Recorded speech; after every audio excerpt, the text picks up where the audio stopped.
He found it hard to concentrate on Snape's potions test and consequently forgot to add the key ingredient, a Bezoar, meaning that he received bottom marks. He didn't care, though. He was too busy screwing up his courage for what he was about to do. When the bell rang, he grabbed his bag and hurried to the dungeon door. "I'll meet you at dinner," he said to Ron and Hermione, and he dashed off upstairs. He'd just have to ask Cho for a private word. That was all. He hurried off through the packed corridors looking for her, and, rather sooner than he expected, found her, emerging from a Defense Against the Dark Arts lesson. Cho, could I have a word with you?" Giggling should be made illegal, Harry thought furiously, as all the girls around Cho started doing it. She didn't, though.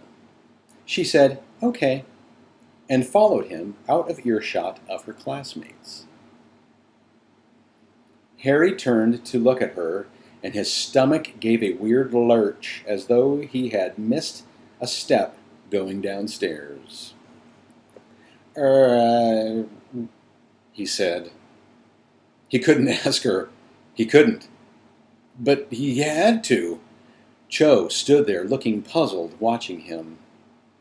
The words came out before Harry had quite got his tongue around them. "Wango ball mine." "Sorry?" said Cho. Do you want to go to the ball with me?" said Harry. Why did he have to go red now? Why? "Oh," said Cho, and she went red also. "Oh, Harry, I'm really sorry." She truly looked it. I've already said I'll go with someone else."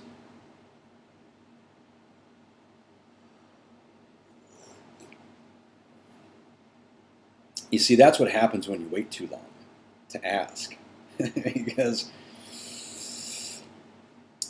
now Harry finally got the courage to ask Cho to the dance, only to find out that somebody had already asked her. Waited too long, Harry? Man.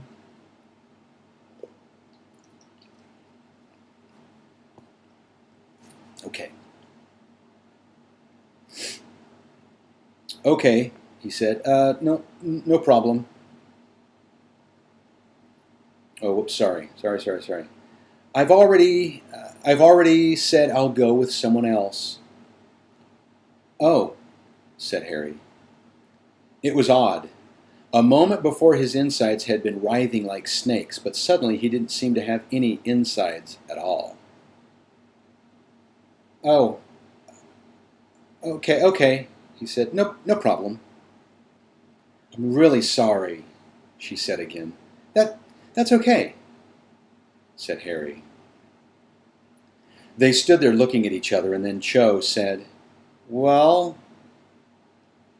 "Yeah," said Harry. "Well, bye," said Cho, still very red. She walked away. Harry called after her before he could stop himself. "Who are you going with?" "Oh," she said, Cedric Diggory." "Oh, right," said Harry.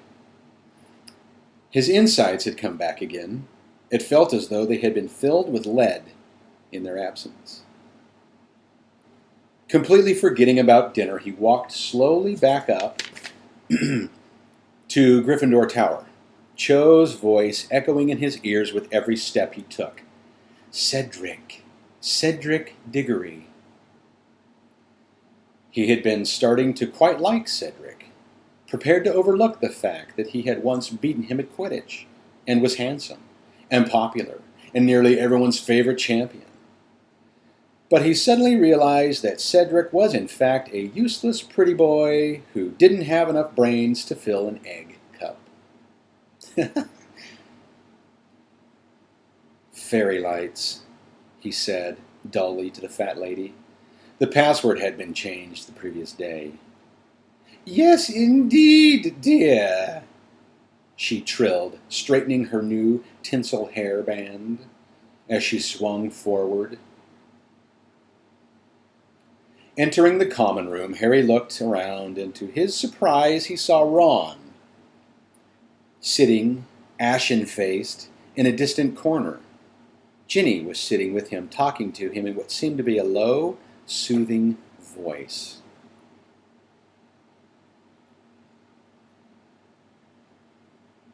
"What's up, Ron?" said Harry, joining them. Ron looked up at Harry, a sort of blind horror in his face. "Why did I do it?" he said wildly. I don't know what made me do it." "What?" said Harry. He just asked Fleur Delacour to go to the ball with him," said Ginny. She looked as though she was fighting back a smile, but she kept patting Ron's arm sympathetically. "You what?" said Harry.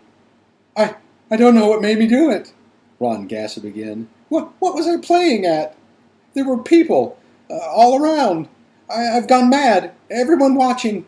I was just walking past her in the entrance hall. She was standing there talking to Diggory, and it just sort of came over me, and I asked her." Ron moaned and put his face in his hands. He kept talking, though the words were barely distinguishable. She looked at me like I was a sea slug or something. Didn't even answer, and then, I don't know, I just sort of came to my senses and ran for it. "She's part Vila," said Harry. "You were right. Her grandmother was one." "It wasn't your fault. I bet you just walked past when she was turning on the old charm for Diggory and got a blast of it.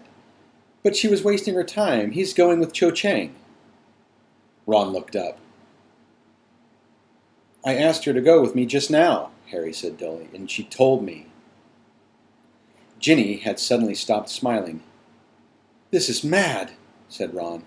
"We're the only ones left who haven't got anyone. Well, except Neville. Hey, guess who he asked?" "Hermione!" "What?" said Harry, completely distracted by this startling news. "Yeah, I know," said Ron, some of the color coming back to his face.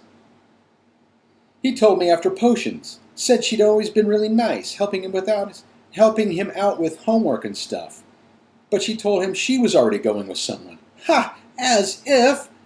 She just didn't want to go with Neville. I mean, who would—" "Don't," said Ginny, annoyed. "Don't laugh." Just then Hermione climbed in through the portrait hole. "Why weren't you two at dinner?" she said, coming over to join them. Because you've both just been... Okay, Ginny's talking. Shut up laughing, you two. Because they've both just been turned down by girls they asked to the ball, said Ginny. That shut Harry and Ron up. "Thanks a bunch, Ginny," said Ron sourly. "All the good-looking ones taken, Ron?" said Hermione loftily. "Eloise Midgen's starting to look quite pretty now, is she? Well, I'm sure you'll find someone somewhere who'll have you." But Ron was staring at Hermione as though suddenly seeing her in a whole new light. "Hermione, Neville's right. You are a girl." "Oh, well spotted," she said acidly. "Well, you can come with one of us." "No, I can't," snapped Hermione. "Oh, come on," he said impatiently. "We need partners. We're going to look really stupid if we don't have anybody. Everyone else has—" "I can't come with you," said Hermione, now blushing, "because I'm already going with someone." "No, you're not," said Ron. "You just said that to get rid of Neville." "Oh, did I?" said Hermione, and her eyes flashed dangerously. "Just because it's taken you 3 years to notice, Ron, doesn't mean no one else has spotted I'm a girl." Ron stared at her, then he grinned again. Okay, we know you're a girl," he said. That do? Will you come now? I've already told you. I'm going with someone else. And she stormed off toward the girls' dormitories. She's lying, said Ron, watching her go. She's not, said Ginny. Who is it then? Said Ron sharply. I'm not telling you. It's her business, said Ginny. Right, said Ron, who looked extremely put out. This is getting stupid. Ginny, you can go with Harry, and I'll just... I can't, said Ginny. And she went scarlet too. I'm going with Neville. He asked me when Hermione said no, and I thought, well, I'm not going to be able to go. Otherwise, I'm not a fourth year. She looked extremely miserable. I think I'll go and have dinner, she said, and she got up and walked off to the portrait hole, her head bowed. Ron goggled at Harry. What's got into them? He demanded.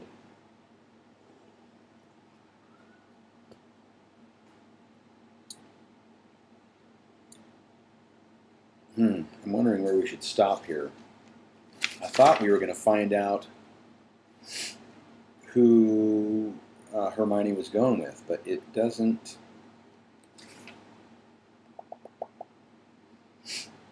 look like they're going to reveal it.